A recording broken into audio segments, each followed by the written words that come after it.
In the quiet corners of my mind, I often find myself wrestling with the tangled web of love, marriage, and the expectations that society places upon us. It's a cacophony of voices, each one clamoring for attention, each one insisting that their version of right is the only one that matters. Who's right? Who's wrong?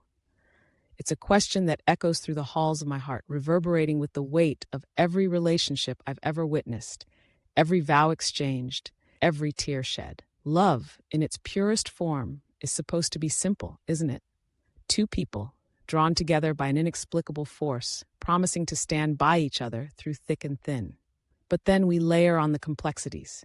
We throw in the church, with its doctrines and dogmas, its rituals and rites that dictate how love should manifest. We look to the institution of marriage, a sacred bond that society has deemed necessary, yet so many of us stumble through it, unsure of our footing.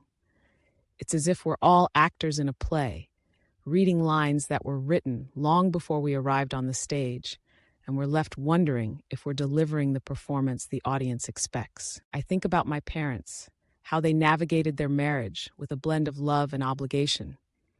They taught me that love is a choice, a commitment that requires work. But what happens when that choice feels more like a burden than a blessing? When the vows we took in front of family and friends start to feel like chains binding us to a life we didn't envision? I've seen it happen, the slow unraveling of a relationship that once burned bright.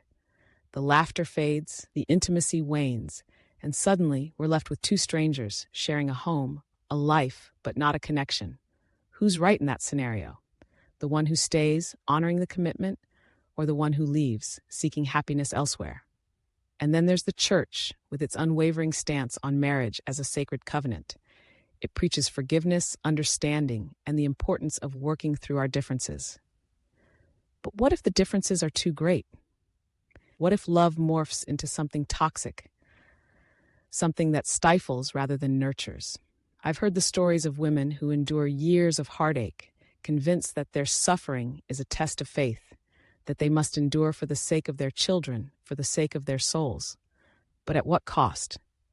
Is it right to sacrifice your happiness, your mental health, for a belief that may not even resonate with your heart? I think about dating, that exhilarating yet terrifying dance of getting to know someone. The thrill of a first date, the butterflies, the hope that this could be the one. But as we navigate the waters of modern romance, we're bombarded with messages about what love should look like. We scroll through social media, seeing perfectly curated lives, couples who seem to have it all figured out. It's easy to feel inadequate, to question our own choices. Who's right? The couple who posts their highlight reel, or the one who struggles in silence, grappling with their own demons? In the world of dating, there's this pressure to conform, to fit into a mold that society has created. We're told to find the one, to seek out our soulmate, as if love is a destination rather than a journey. But what if we're not ready? What if we're still figuring ourselves out, still healing from past wounds? Is it wrong to take a step back, to prioritize self-love over the pursuit of a relationship? I've seen friends rush into commitments, convinced that love will solve all their problems, only to find themselves drowning in a sea of unmet expectations and unfulfilled dreams. And then there's the question of gender roles, the expectations placed upon husbands and wives.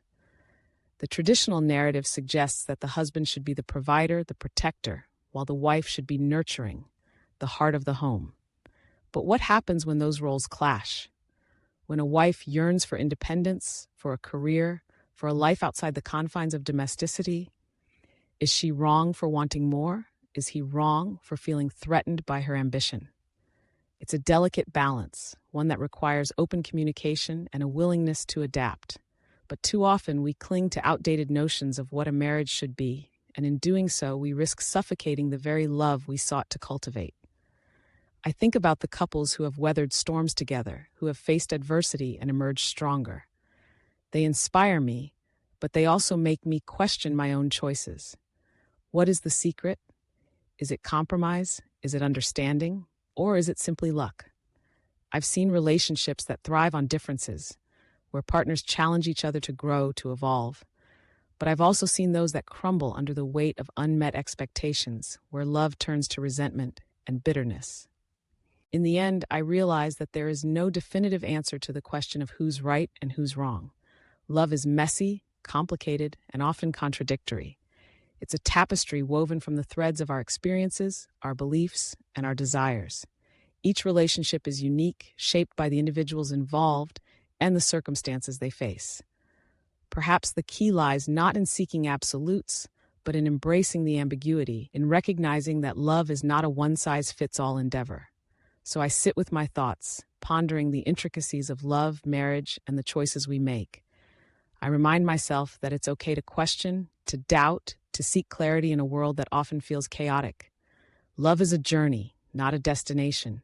And perhaps the most important thing we can do is to approach it with an open heart and a willingness to learn. In the end, maybe the only right answer is to love fiercely, to communicate openly, and to honor the truth of our own hearts, even when the world around us insists on a different narrative.